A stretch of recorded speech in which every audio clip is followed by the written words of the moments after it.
Yo, what's up, y'all? This is officially the first episode of the SNOBHOP podcast. Here to talk hip hop, culture, marketing, everything in between. Very first guest I'm super excited about. This is Dean Jackson. Dean, I'm going to let you take it away and introduce yourself. Hey, man. First of all, thank you for having me. My name is Dean Jackson, founder of Culture Hause, and just, a lover of all things hip hop and marketing and all the great stuff, all the great things. Word, man. For y'all who don't know, so we're in Stankonia Studios right now. And honestly, this is a real full circle moment because I actually ran into Dean back a little bit earlier in his career at Roster Records. You were 2018. Yeah, you were here for like a DJ event, and I was here doing like camera stuff and all that. Yeah. And we chopped it up for a split second, and then we bumped into each other on LinkedIn, and it was like, oh man, this is it's full circle. Yeah, I was at Rostrum for a short stint, and I forgot the name of the artist that it was, but I had hosted like a DJ listening thing here where I invited about a couple hundred DJs here in the back room and played some music and had an artist perform, and it's cool, just a part of the journey. So speaking of the journey, man, like I know people usually ask you like what you've been up to towards the end, but like I feel like towards the end of the podcast is where like the drop off happens, right? Which I'm like, man, it's it's kind of corny. So with SNOBHOP, I want to do things differently, and I want to open up before we get into the bulk of the conversation. If you could tell us more about Culture Hause and other things you have going on. I like to tell people Culture Hause is just a revised version of what I've always been doing. I started off with my own company a long time ago called Dean Brand Marketing, and then that transformed into a collaborative effort with some friends called the Cool Kids Agency, and then I went back into corporate, and then coming out of it, I've had the Culture Hause brand and everything for a minute, just never really did anything with it, honestly, because I was so focused on corporate and raising kids and stuff like that. But now I'm like, okay, I'm about to dive fully into it. Whether it's, I don't like to say managing talent, more so like just helping guiding talent where I can, of course, connecting people with brands, and whether it's activations, whether it's strategy, whatever it is, I've done so much. I just feel like I can add a sprinkle here and there to help people go in the right direction. Man, that's dope, man. So I guess following on that same guideline of like journey, anybody who goes to your LinkedIn can see like you've done a ton of stuff from working at Reebok, which I'm really interested in hearing about, to again what you're doing now with Culture Hause. Yeah. If you could take us back a little bit, I kind of want to talk about your days at Reebok for a little bit. And even before that, I know you did some work with DTP. So if you could tell us, like, what was your first foray into marketing? My first introduction to it, or doing it myself?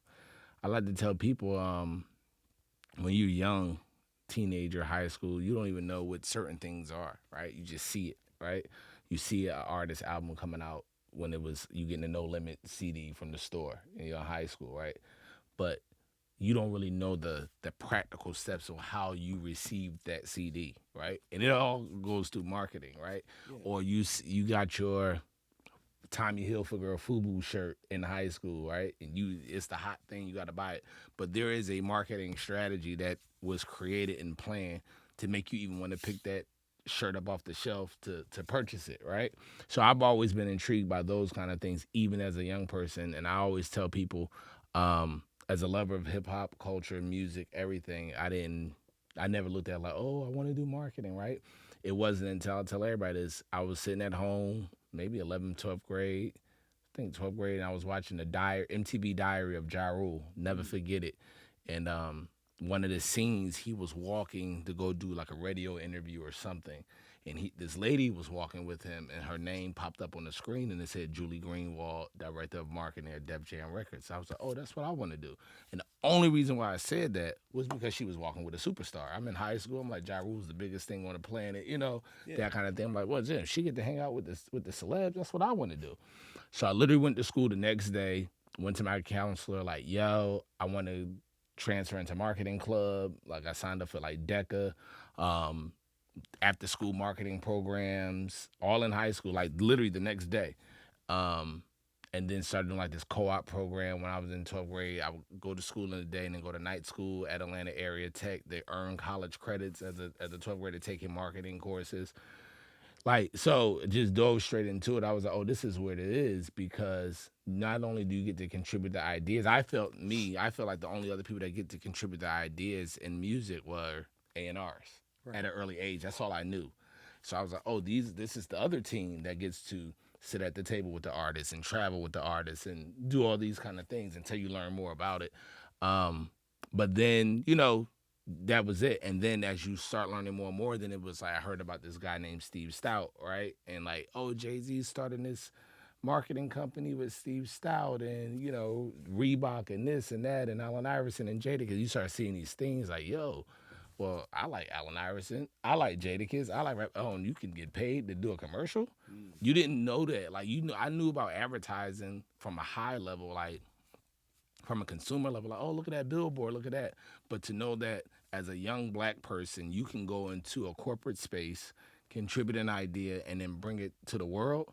Like, I wasn't thinking like that at a young age, right? Until I seen that New York Times article with Jay-Z and Steve Stout walking on a tarmac to the private plane announcing translation. I was like, oh man, this is, you know what I mean? It's certain things I always tell people, like, I've always been intrigued by like how media covers culture, right? Whether it's through our music, through our fashion, through our advertising, branding, right? I remember the cover of Russell Simmons on the cover of Black Enterprise magazine sitting on the hood of the Bentley. Yeah. You know what I mean? Like, I really remember like reading that, and it talked about like what he does in his day running Def Jam and running Fat Farm. Like, we weren't getting insight on things like that. Now you could pick up Instagram and see anybody in their office doing cool things, but that wasn't like that back then, right? So those kind of things, and picking up every magazine and reading, and as the internet started, maturing and getting more,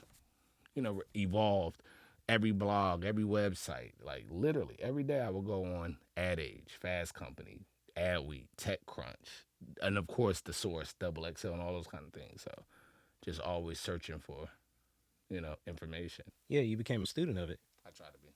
Dang, man. Like, I kind of want to touch on what you talked on a second earlier, which is that, like, being a young black man coming up, like, you didn't know about, like, this gem of an industry. Mm-mm. Like, and, like, it's funny because occasionally I'll go to a school, I'll talk to kids, and I'm like, hey, like, if you like drawing, you could be like an art director. You can make like 120, 150 a year at an agency, like, putting together campaigns. So I think like right now you're going so deep. We wasn't even thinking about that, right? Yeah. Like, that's a whole, now kids are thinking like that, right? Because everything's tangible. Graphic design tools, pro tools, like you could literally do it all on your laptop. The same laptop that you surf the internet is the same laptop you can make a beat. The same laptop you can do graphic design. You could mock up architectural design, whatever, right here. It wasn't like that before, right? So I didn't know. I had somebody come tell me one time, literally, like, oh, you want to be in the entertainment business? Like, yeah, I was maybe like 19, 20.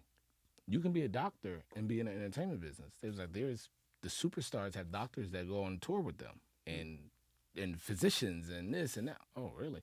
Oh, you could be a therapist and work in the entertainment business. You can be a police officer, really, and work in the entertainment business, right? Like, you can be, you just got to know how to network and know what you want to do. So that's why I tell people the entertainment business is vast. I know police officers, right, that literally have done police work for a couple of years and then stopped doing police work and started their own security companies, and now all they do is guard celebrities, right? Okay.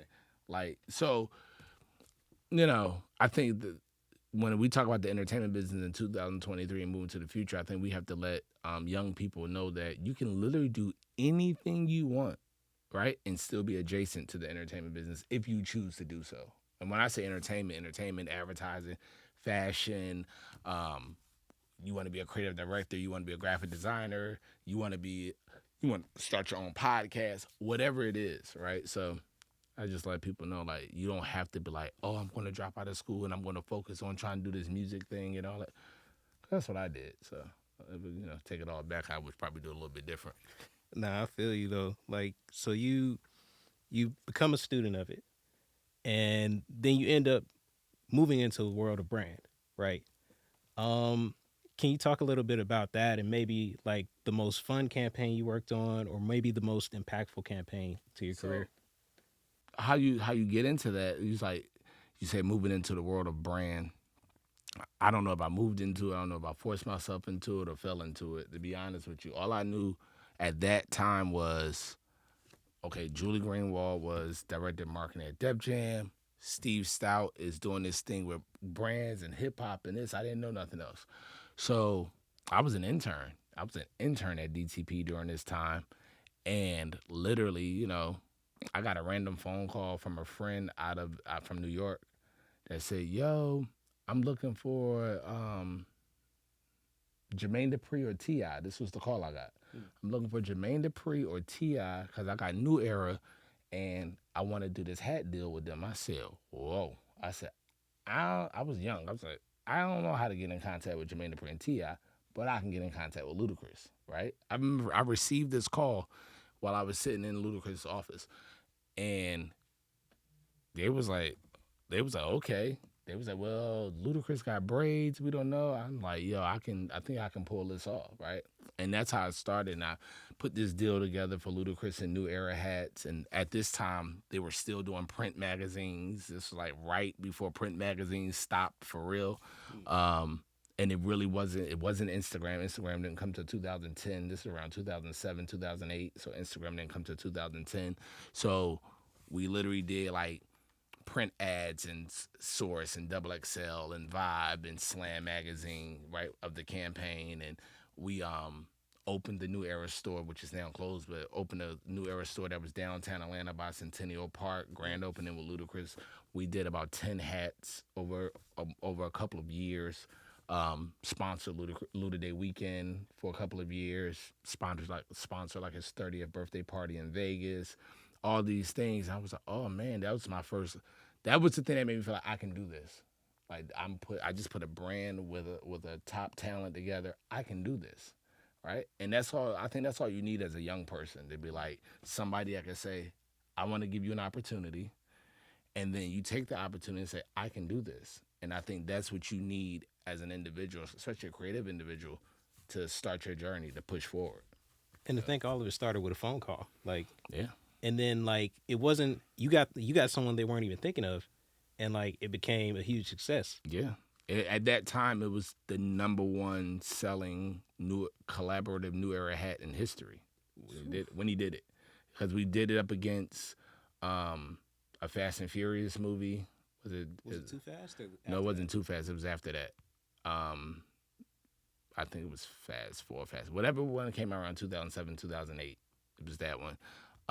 And we did it up against. He was in another movie called Max Payne. I think it was him and Mark Wahlberg at that time. Um, yeah, so it was all good, man. Okay, so Many moons ago. well, what happens after that then? What happens after the DTP days? Um, well, my DTP days went on and off for a long time, but that was like 2007, 2008. We pushed forward around to like 2010, and I randomly meet a young lady who's literally still my mentor till this day, by the name of Yolanda White. At that time, she was the vice president of Coca Cola, and I met her through a friend. And literally, when I met her, like I just started rambling, and I was like, "Oh, I know all these things that Coke is doing." Boom, boom, boom, boom, boom. She was like, "How do you know that?" And I only knew that because literally, as I said earlier, every day of my life, I went on Ad Age, Ad Week, TechCrunch, Fast Company, and all I did was read what brands were doing, what agencies were doing, how they were working together, new products they were releasing, whether the products released and failed, released it were successful. I had like a notebook. I would literally take notes of all these things. I know like who the agency owners were, what their roles were, and literally I met her and she hired me a week later to work at Coca Cola. Shoot, Yep. damn. So the time at Coke, what did you end up doing there? The biggest thing I did was Drake and Sprite deal, but bigger than that, and I tell everyone more than that, is I learned a lot. That was more than anything. Like some of the things I learned during that time, I still apply today, right? I learned so much, right? She allowed me to do things I really didn't have any business doing. Mm. Honestly, like she was like, "Oh, I see something in you." She was like, "You know what? I'm gonna bring you to this strategy meeting for NASCAR, right? I'm gonna bring you to this strategy meeting for World Cup soccer. I'm gonna bring you to this strategy meeting because we're talking about the Olympics." Like, so this was 2009, right? So they were already planning the next Olympics. You know what I mean? Because it's Coca-Cola, and they were Yeah. planning World Cup soccer that year. It was like Johannesburg, South Africa, or something like that during that time, And she's just right? like come through Yeah, and be a she's like, part of this. yeah, come through everything. And she was the person I was running around. I had my laptop open on a low pad, and one day I went into a meeting with her. She closed my laptop, like literally closed it, and was like, "I didn't bring you here to be on a laptop. I brought you here to get your perspective on what youth consumers are doing." Mm. Right? You are young. I was 25 at that time. You outside, you going to the parties, you going to the events, you know what all the young kids, the young girls, the young guys are doing, how they dressing. So I don't need your laptop. I just need your mind. I was like, oh, okay. I didn't know you can get paid for this. I thought you were there to do some work. Right? So I tell a lot of people I've been spoiled in that kind of way because then I started going into companies after that. Like, I ain't doing no work. I'm just talking. Like, literally, I was like, I'm not doing the work. I'm just talking, right? Yeah. But she also told me like, yo, there's a way that you have to navigate through corporate America that's different from navigating through the entertainment industry. At that time, now it's a little bit different because of laws and things like that. A lot of, even though entertainment spaces are still kind of laid back and lenient, there is a corporate structure to them, whether the major record labels, the streaming companies, the sneaker companies, there is a corporate structure to them. Where more so back in the day, it was literally like, oh, we do what we want to do. So what's the biggest nuance or like the biggest lesson that you learned from walking with her in your years at Coke? Um, the biggest three I always say is um, trust your instincts / believe in your ideas. Right, 9 times out of 10, you're right. Right. Number two is, which is huge, is if you don't know how to truly um, communicate your ideas in a room to people and sell it in, it's just words. Yeah. You have the greatest idea in the world. If you don't know how to sell it into whatever the strategy is of that particular company, whether it's an ad agency, whether it's a brand, a record label, an artist, whatever, right? I've worked at agencies. Um, Ogilvy did some, consulting work, Yeah. things like that, and sell it in. Like, okay, yo, I think we need to do. I remember early on, this was 2017. I was doing some consulting work for Sprite at Ogilvy, right? Oh, we need to partner somebody with Sprite. This was early. I said, we need to get Khalid. He was early. He was maybe his first ever project. He was like, I don't know. Oh, I don't know. But then years later, Khalid had just partnered with Coca-Cola like maybe a couple of years ago, maybe 2 years ago, right? Yeah. And I'm sure they paid way more 2 years ago than in which they would have paid in 2017, right? So I call those cultural insights that where an agency or brand like, well, can you provide the data for that? Can you give us the statistics on why we need to partner with that? No, I can't. Trust my That's gut. like, so not to cut you off, but that really strikes home because I spent a lot of time in I know. advertising, and like part of the reason why I want, like, so I'm a strategist, Yeah. right? Eventually, I don't know where my path is going to take me, but I wouldn't mind being at the top of a shop because like what ends up happening is like someone who's around my level at an agency that may not have a lot of black people, may not like have a lot of people in the culture, they'll come through with that kind of insight. Yeah. And then all the time, again, like to your point, you'll get hit with, I don't know, do you got any proof X, Y, and Z? And it's like, look, I don't have hard data. So I have a new thing that I do. Yeah. I don't suggest anybody do this. This is what I do. I'm so confident in my ideas and my abilities. Yeah. Whoever is my manager, director, whatever, I tell people this don't work, fire me. Yeah. Like I literally tell people that if it doesn't work, you can let me go and no hard feelings. That's how confident I am that it is going to work. Like and I don't say that about everything, but when I say those words, I'm extremely confident that it's going to work. Yeah, when you know it, you just know. Yeah. Yeah. And I don't ask me to give you no strategy paper on why it's going to work. Don't ask me to give you no data on why it's going to work. I'm telling you it's going to work. Right. All right? Because 9 times out of 10, whatever person you report to, they do not participate in the environments in which you participate Yeah. in, right? Whether it's a nightclub, a certain restaurant, a certain era, a certain area, a certain events, right? The most, for example, let's use Rolling Loud as an example. We know how big of a festival this is. Most senior vice presidents, CEOs of these corporate brands, big agencies, they're not even going to walk the grounds of Rolling Loud. Right. So they're not So when even you in say, the yo, I need 150 to sponsor this thing, or I need 250 to sponsor this, and they're looking at you crazy, it's like, but you don't even know why we need to do this. yeah, they're out the loop, so they can't even conceptualize the stuff that you know innately because you're like, hey, look, I'm around it. Like I'm trying to. It's funny because you're trying to give the brand a lob. You're doing your job, and No, it's no, like, no, no. Let me get my words right. yeah, I'm not around it. I am it. yeah, yeah, You see what I'm saying? yeah, I am the person that you're trying to target, right? right, And even though I'm 40 years old, be 41 in a couple of days, even though I'm about to be 41 years old, right? The energy, the ideas, the perspective of culture, it still resonates as I am the youth, right?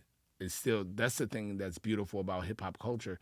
It keeps us youthful, right? When you see somebody like a Kevin Lyles who's been in it a long time, right?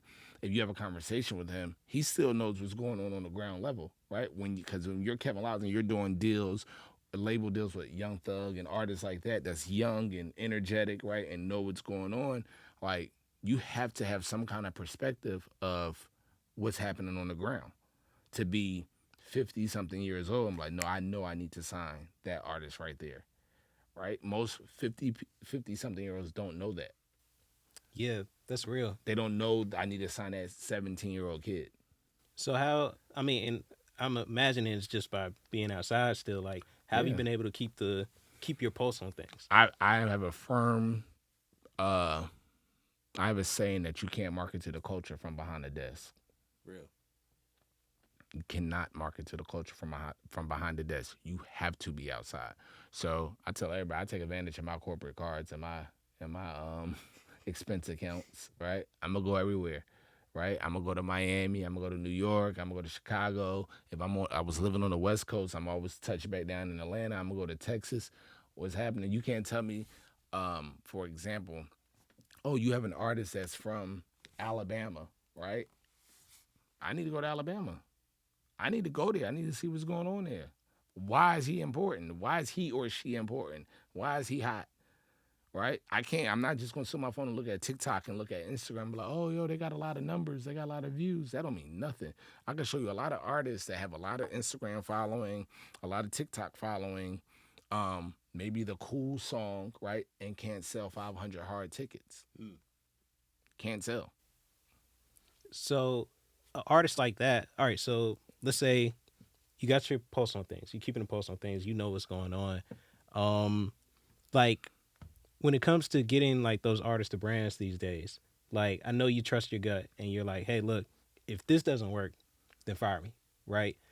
Um, with the partnerships that you have worked with, like how did you get those to come together? Like even earlier in your career, like I know with the Drake thing, I heard you mention on another podcast that like initially, um, he wanted 750, but like how did that eventually end up coming together? I guess is what I'm asking. Um,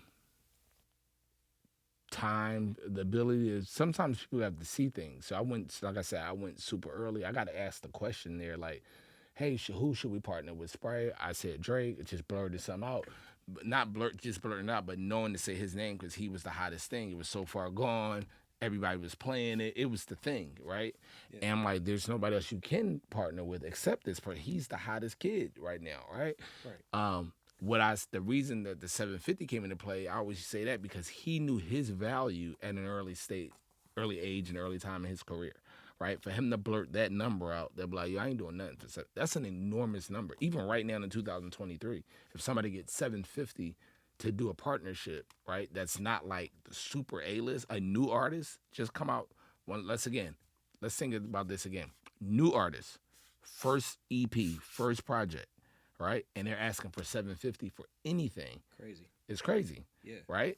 So you have some artists that's maybe 2-3 projects in, and they hot, and they might get $1 million or $2 million to do something. When you think about paying somebody 750, it's not that far from $1 million.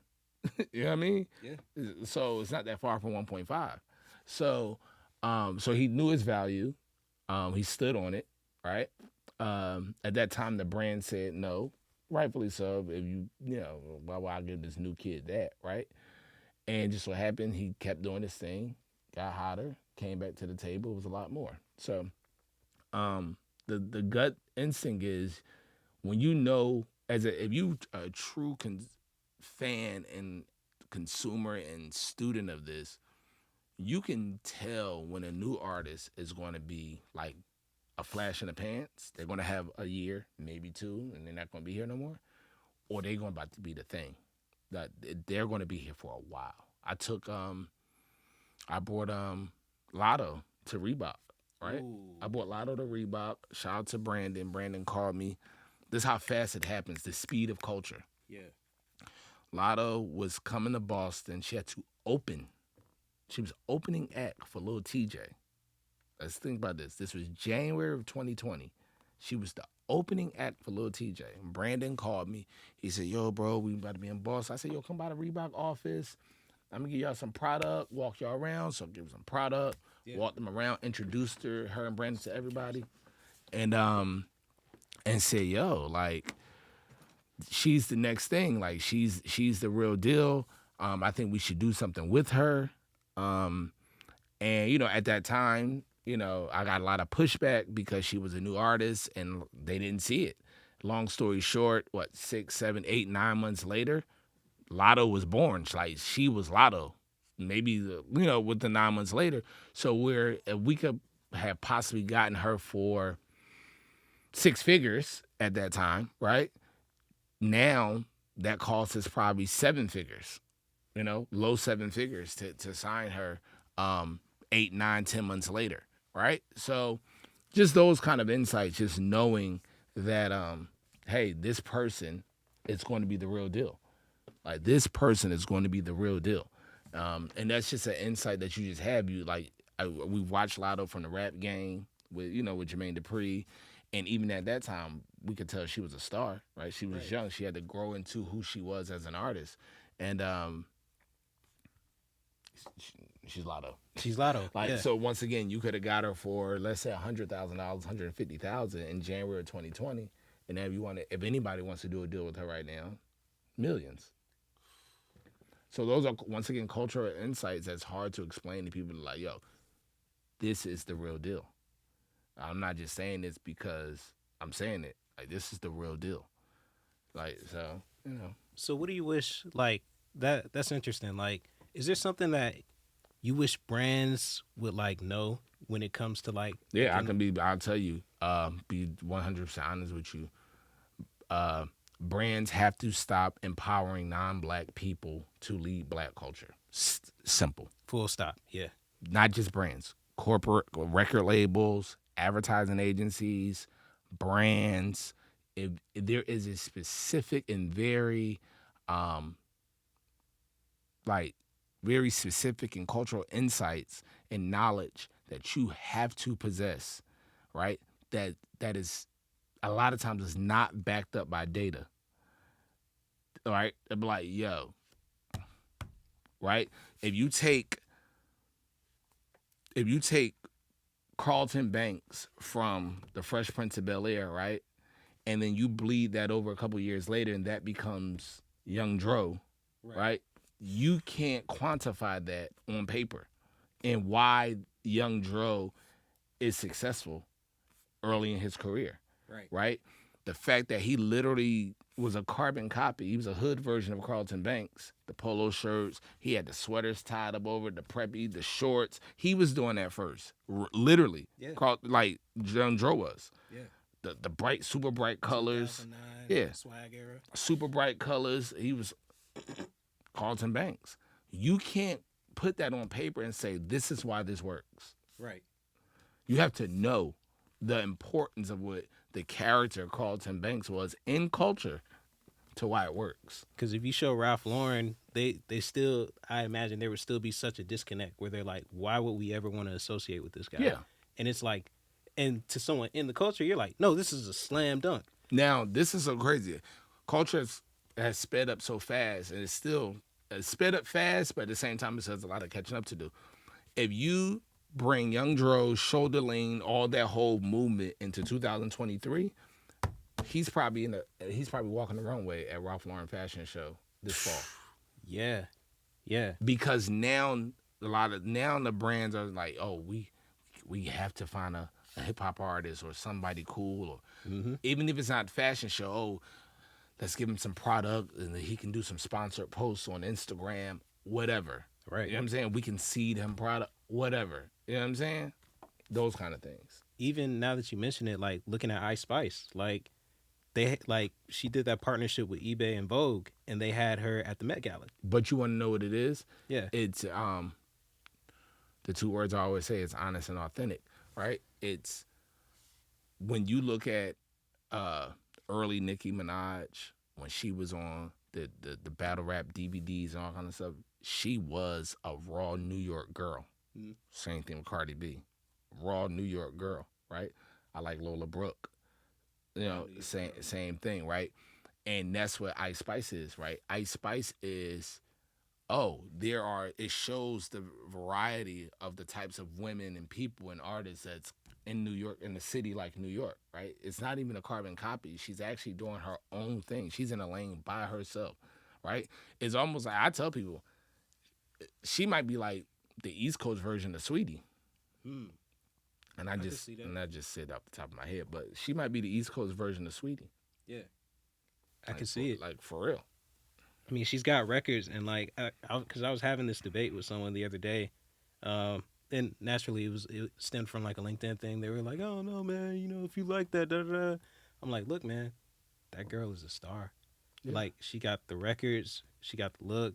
Like, when I look at like some of the brand stuff she's doing again, I see it, and I'm like, oh, this is the exact same run Cardi went on. What Like, I 2 do years when I ago. do want to talk about is, I thought about this on my ride over here. Yeah, Is and I talk about this so much on Twitter and whatever. There were articles that came out how hip hop is no longer the number one genre, right?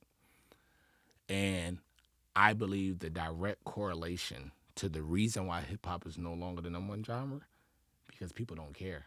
When I say the people who are creating it don't care about it enough to put their all into it, right? yeah, So, oh, I could just go in the house and make a song and throw it up on TikTok, and then it's trending, and I make Rap Caviar playlists. Okay, cool. Now I book some shows. But did I make the best song I can make, right? Did I make the best cover art I can make for this project, for this single? When I go to perform, is it the best stage performance I can give? Am I giving the best screen production, video screens, right? And I tell people this: there's a pre-Kanye era and a post-Kanye era in music, in culture, in creativity, right? Pre-Kanye, before College Dropout, you can literally click on any hip hop album cover. The cover was a rapper on the cover, chain on. What up? Look at Jay-Z's, all his first 5 covers, all the way up to Hard Knock Life, all the way up to the Black Album. Anybody, DMX, Ja Rule, The Game, 50 Cent, right? Kanye, first album, it was art, sitting on the bench with the bear head. Second album, right?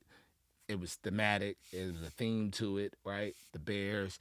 Then as he got up to the Graduation album, you go get Murakami that does your cover art, right? Then you get up to Dark Twisted Fantasy. You got George Condo that does your cover art. Like, he brought an aesthetic and a thing that elevated the whole thing, right? And then we already know what his stage performance was like as an artist, as a hip hop artist. He was bringing you theater. He was bringing you like rock and roll, like literally, right? Yeah. So then he starts the whole Donda creative agency, that moment, right? When Donda started to create like the album covers. So remember they did Nicki's cover and this person's cover and Big Sean, right? So hip hop had elevated at that moment creatively, right? So what's happened now is people want to blame it on, oh, labels don't give budgets like that no more. But you don't need a label to give you $1 million video to make an amazing video. That's a right? fact. Yeah. You don't. You can find a dope kid that goes to SCAD that really is great at the camera work and the editing work, and Mhm. then you got a great video for $5,000-$10,000, Yeah. like a great video, like a Hype Williams level video. Honestly, for like 10,000 because of technology and all that kind of stuff, right? So when I see hip hop artists now, that's you look at the every video is standing in front of somebody's house, got a gun in their hand, everybody dressed the same, everybody look like everybody talking about the same thing. And it's like, oh, then these same artists, I talk to managers, I talk to labels, I talk to the artists themselves. Man, why I can't get no deal, no shoe deal? Why I can't get no soda deal? Oh, that'll scare a brand right Why I away. can't get no this deal, that deal? I got this many streams. You ain't creative. That's why I love Tyler the Creator, right? I tell Mm. everybody, I've never listened to a Tyler the Creator song ever in my life. But I've watched every single Tyler the Creator interview in like the last couple of years. Everyone, right? And I've seen his live shows at Lollapalooza in different places. I'm like, he cares. Yeah. He cares about what he's producing. The artwork, the videos, the content, the behind the scenes content. I tell every artist, Pusha T has given a master class on Instagram and how to create your content along your journey. This whole album rollout is almost dry from everything to the artwork that rolled out to the behind the scenes content to the recaps of every show is a masterclass in how an artist should present themselves. You can literally copy off Pusha T's test right now and have success as an artist. How do we get back to that though? You got to care. That's it. Ain't no get back to it. You got to care. Those who care show. Beyonce, you see what she's doing, right? Renaissance, the little things. So strategic. Beyonce's not gonna go to. She's not gonna do no club run. She Beyonce, right? So for her to her and her team to come up with doing those Renaissance pop up shops and have the, various female DJs hosting those in different cities and all, Mm. it's genius, right? You get the whole embodiment of everything that Beyonce is without her even having to be there, and people buy into it. When you got Kanye West that rents out the Mercedes-Benz football stadium and damn near lives there for 2, 3, 4 weeks, records there. It's culture, right? Oh, that's Kanye. He can do that. So let me tell you the difference. The difference is if you pull back all the money that you spend on chains, cars, Marys, this, that, right, Mm. and dump that money into your creativity, right, you can do a lot of things. You can do a lot of things Yeah. that gets you to the Grammy, that gets you to the awards, that gets you to the big endorsement deals, that gets you to the Adidas Pharrell, Adidas Kanye West type deals, the Virgil Nike type deals, the Jerry Lorenzo Adidas type deals. You can get those things, Yeah. right? I feel what you said. You gotta like. Jerry Lorenzo probably makes more money from his Adidas deal, Mm. right, than any rapper is making right now from their quote unquote endorsement deal. Mm. It's a fact. But Jerry Lorenzo cares. He is an aesthetic, he has a brand, he has a thing. Fear of God is a thing. Like it's not just a clothing line. It's not just a brand. It's like a thing. It's a real aesthetic to it. Yeah. He cares about what he's doing. But he comes from the school of Kanye West. There's a tree that these people come from. Kanye, Virgil. Jerry, Virgil, Don C. The reason why Don C is collaborating with the NBA and Moet and doing, you come from the tree. Everybody from that tree has success in the lane of creativity. Pusha T, Big Sean, creative director for Detroit Pistons. And he's not directly on the tree, but Tyler is still. Tiana Taylor, we see what she's doing. She come from the Pharrell Kanye tree. Tyler, he's an extension of the tree. Yeah. That whole Odd Future, Frank Ocean, that's an extension. It's far down, but maybe they wasn't directly signed to Kanye. I'm in talking about the aesthetic, the mindset, the aura, the principles, the creativity. That's an extension of the Kanye tree. You know what I mean? That's what I'm saying. So my point is, we live in a world now, either you care or you don't. Mm. Those who care about culture are successful. As artists, I'm talking about. They are successful in caring how it's presented. presentation still means something, right? It means something more now than ever because if music-wise, if Spotify and Apple, people are uploading, let's just say 1 million songs a day. I'm just throwing a number out there. 1 million songs a day, whether you're an independent artist, signed to a label, whatever. How do you cut through? How do you cut through? It's like the Super Bowl, right? Super Bowl, everybody throwing their best ads to the TV screen, their best work. They been planning this work for a year, right? Right after the Super Bowl is over, they already plan the next year's ads, right? So we know we only get a 3-hour window and we only get one ad, right? 30 seconds. And every year we always talk about the best and the worst. We talking about it for 20-something years, the best and the worst of the ads, right? Every year there's at least 1 to 2 commercials that stand out of 3 hours worth of the greatest Super Bowl moment in history from an advertising perspective in the last 20 years was Oreos. When the power went out, When the right? power went out. Yeah. I mean, immediately on it to be able to have a power go out of the Super Bowl, and 2 minutes later they upload, on social Instagram, and they showed the power of Instagram with brands. It was because of Oreos, the power of Instagram and what it means through brands. It was because of Oreos. Oreos changed the way brands approach Instagram. Facts. I didn't even think about that. Yeah. That Well, I think that goes back to that point you talked about earlier where it's like you have to care. Like even brands, like to have like maybe the social person to recognize the opportunity and then to run it up the ladder and then get that tweet out, there has to be like a certain level So of you know what else? There Yeah. wasn't no ladder. really. There couldn't have been. If the power goes out at 5:00 and 5:02 or 5:03, Oreos has a post You got a point, yeah. that resonates right there on social, like immediately, there couldn't have been a ladder that it ran up against. Somebody had to give the leeway or the autonomy to make a just make the decision. call. Yeah. They'd be like, yo, if you feel this is best for what we need to do, go with it. Dang, yeah. Yeah, that's Because if you had to run up the ladder, that moment would have never happened. Right. Because that ladder, as we all know, sometimes can take a week, take 2 weeks. You got to email it. Why are you doing this? You got to get legal to sign off on it. You got to get it. No. Right? So, I just think about all those type of things, on a day-to-day basis. Damn. Nah, you bringing up a lot of good points. I'm just checking to make sure we good on time. Curious to know, where do you see, so I really feel you on the music talk. Yeah. For sure. Yeah. Cause I won't say who I was talking about, but I was just talking to one of my siblings about something we saw. It was like a in-studio performance, lyrics with God awful. Mm-hmm. And I'm wondering where do you see us going 10 years from now? Because I feel like culture works like a pendulum. Like we're so far in violent, nobody caring about the craft shit to where I'm like, okay, it has to swing back to like people are gonna again like care about craft. I think and it stuff. takes one step at a time. Like, I know Drake and 21 released Her Loss.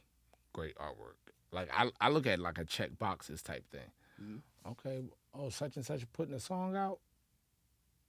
And this goes for brands as well. But I think brands, I'm going to tell you who I think do it the best, fashion houses. Yeah.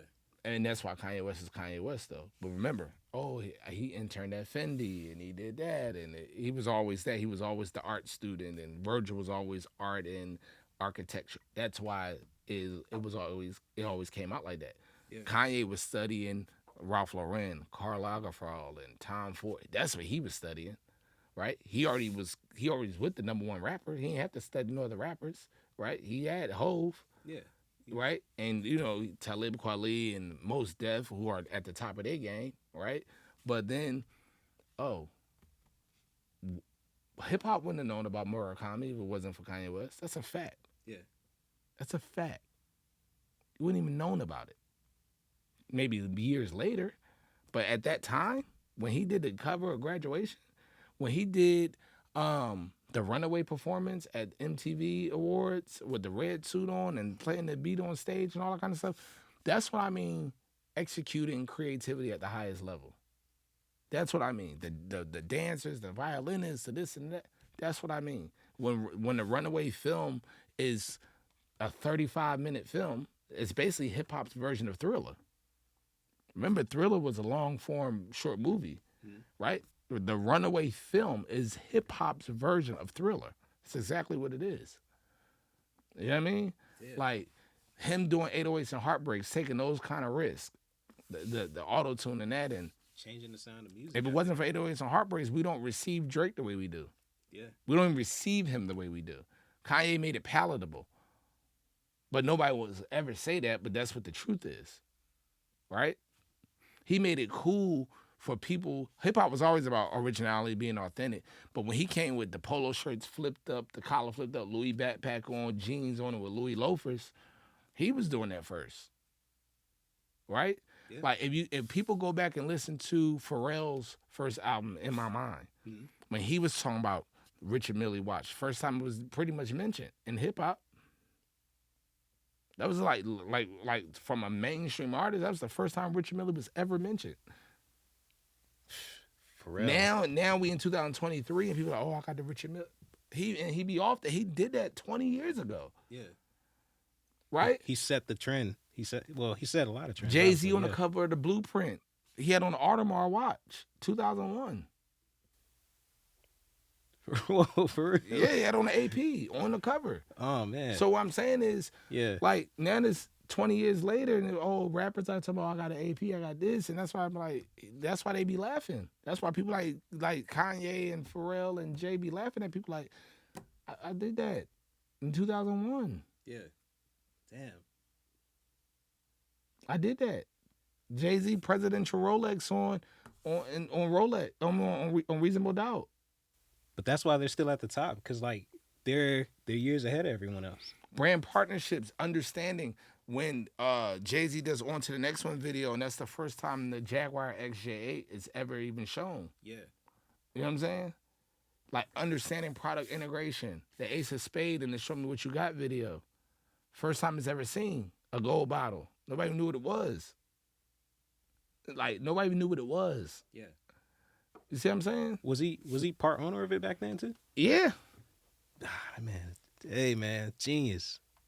I don't think people give Jay enough credit for like his brand partnerships either. I said I did Ray Daniels podcast, and I said I had a hot take, and I'll take it anywhere with me. That I don't think I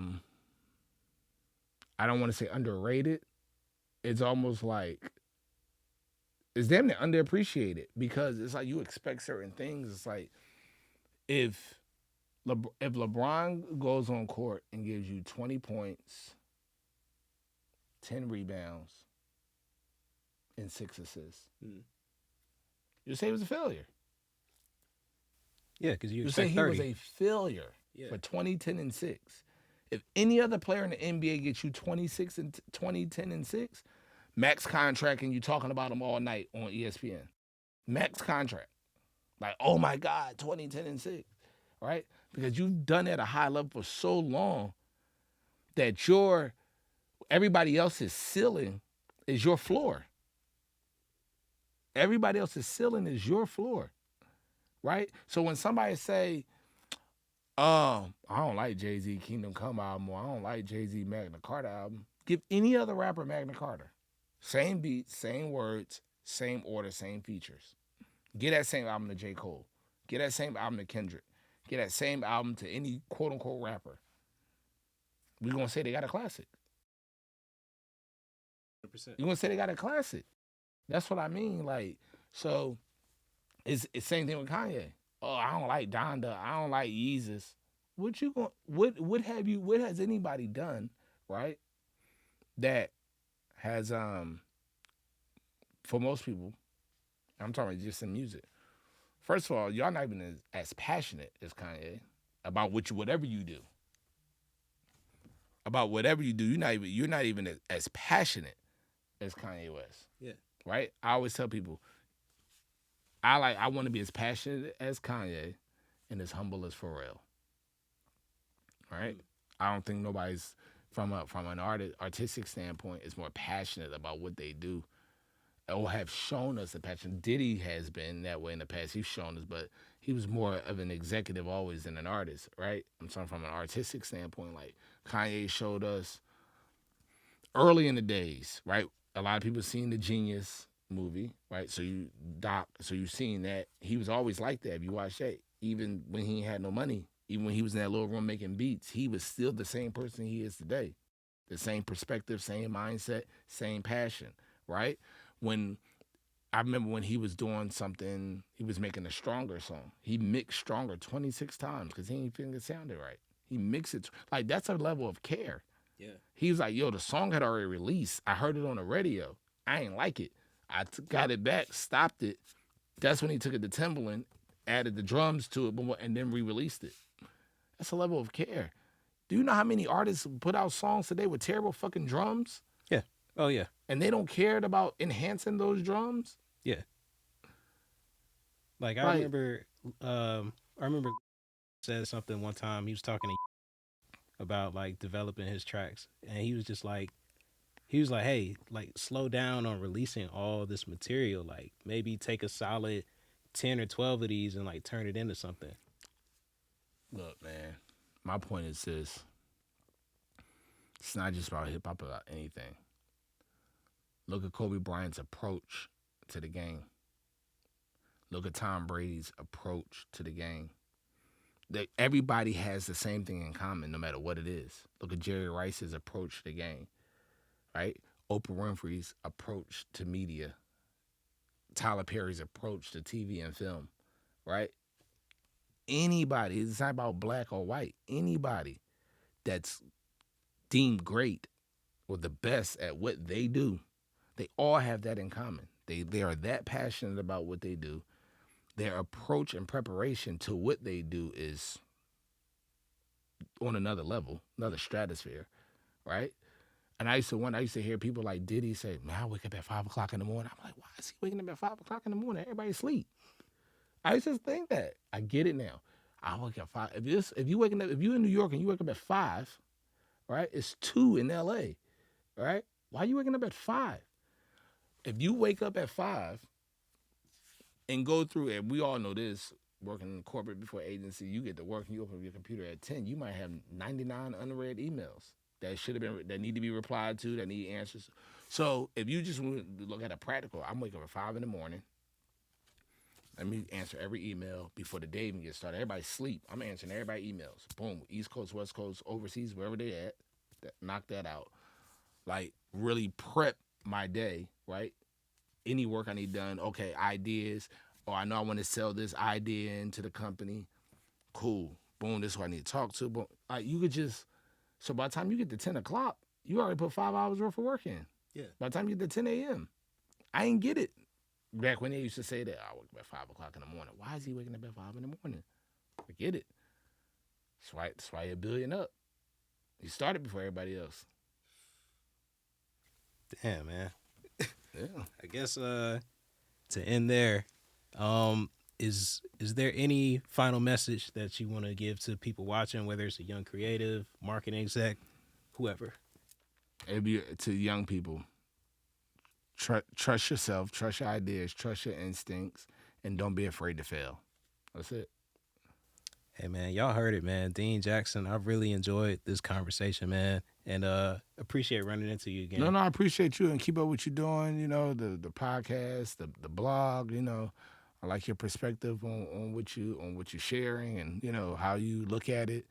Some people look at the world from there's an on the field lens, or like I said, the outside inside, right?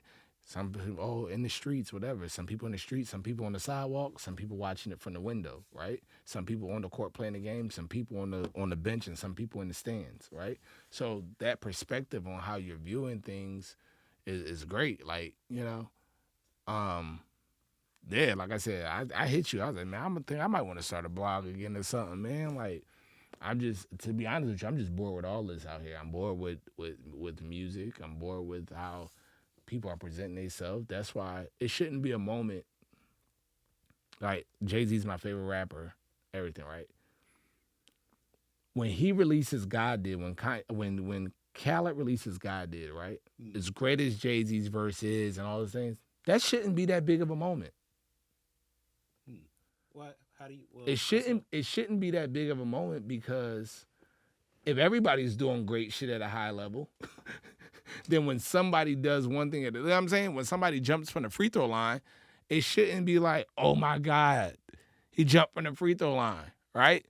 When you look at like when Jordan was dunking against Dominique Wilkins, they was both going at it head to head. When was that? Zach LaVine and Aaron Gordon did that dunk contest. I mean, they was going at it to the point where like it could have been a draw, right?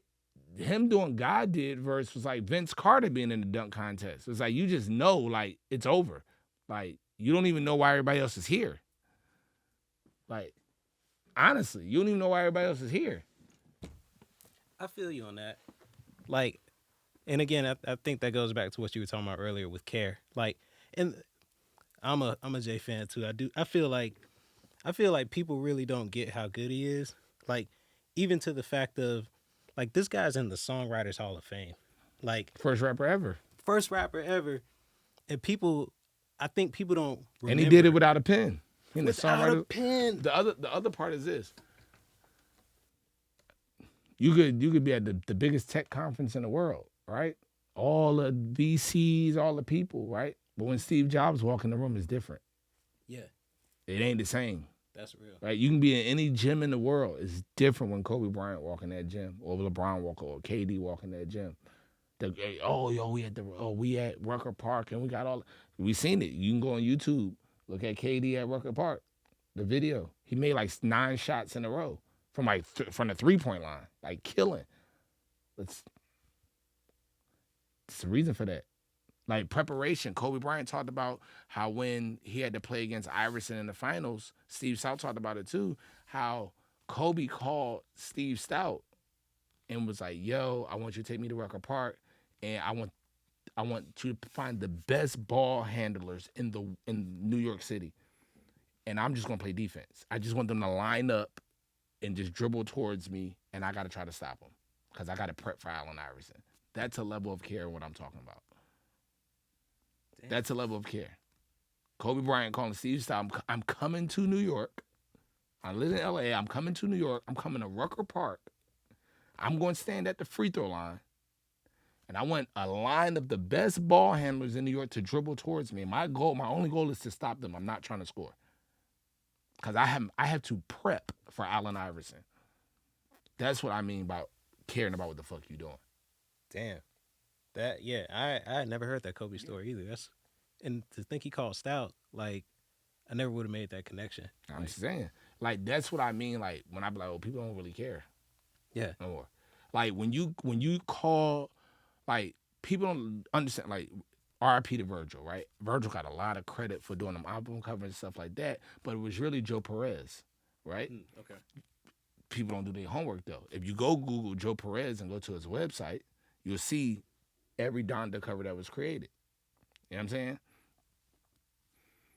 Okay, R.I.P. Virgil. Somebody need to pick up the phone and call Joe Perez. If you want a dope album cover, call him. Hey, now that you mention it, I mean, I got some projects at work.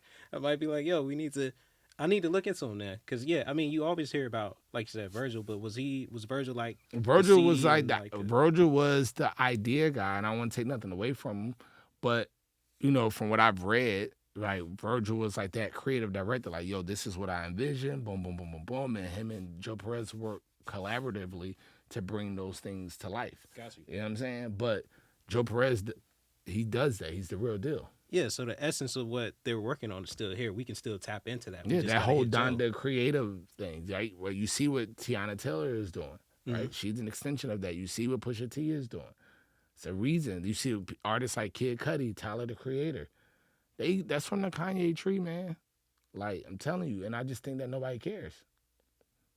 Like, you listen to Kanye album, listen to the instrumentation, listen to the lyrics. It's clear. Yeah, it's clear. It is extremely He's not clear. the greatest rapper in the world, but musically and all that, you combine it all, yeah, he's running laps around people. Yeah, like when you listen, like you said, when you listen to the whole project or the whole product in its entirety, like, it, like, you know, bro has his moments, and then you listen to the product, and you're like, oh shit, like, Yeah. yeah, this guy, like, even to your point, to rent out a whole stadium to do that whole thing. I'm not gonna keep rehashing it, but yeah, you gotta care. Whoever it is, Serena Williams, Andre Agassi, Floyd Mayweather, Muhammad Ali, like, I don't care what it is. Yeah, Lewis Hamilton, I don't care what it is. You know what I mean? yeah, you gotta care. You have to care about what you're doing. And don't nobody care. The masses don't. Like, you got your people, your Drakes, your Kendricks. I went to Kendrick's show. I watched it again on Amazon Prime. Amazing show. He cares. He cares. He cares at like a level of Kanye. He cares about what he's doing. PG Lang, all the stuff that they're doing, they care about how they're presenting their thing to the world. Baby King, like, they care about how they're presenting their art and brand and everything to the world. They're not just recording some shit and throwing it to the wall. Yeah. Right? Coca-Cola cares about those campaigns and Nike. Nobody cares more than Nike, in my opinion. No brand in the world. And then that's why they stand out. Like you said, that's why they're No not flashing brand the pan. in the world presents better than Nike. Right after the finals, that what they rolled out for Joker was like outrageous. They rolled something out for him? Yeah, on their Twitter page. Like, you know what I mean? But that's the other thing, timing, right? Think about that. You work in advertising, you know, right? Nike's always done this. Mhm. They have an athlete on every damn team, right? So if Joker's in the finals and another athlete's in the finals, that means they already have an ad queued up for Joker and an ad queued up for the other person that just might win. Yep. They got an ad queued up for Bron and they got an ad queued up for KD. Mm-hmm. Whoever win first, soon as the buzzer drop, 0 and the confetti fall, we going straight to it. It's done. Yeah. They didn't wait. They didn't just work on that yesterday. Oh, yeah, you would already be too late. The moment that the two teams was announced that was going to the finals, they started working on those ads. Yeah. So by game 2, maybe game 3, those ads were done and queued up and ready to go. Yeah, but like you said, with they care. purpose, with the creativity, with the copy that means something. You know. You have to care. That's all right. Yo, I know me and Dean are probably gonna continue talking after this. For sure. I'm gonna let y'all go. This is episode 1. I guess you know it's funny. I think I'm just gonna name this episode "You Have to Care." Legit. So I appreciate you again stopping by. This has been good for me too, man. So anytime, and good luck on everything. Appreciate it, man. No problem. Thank you. Stop these cameras, and I think we're out.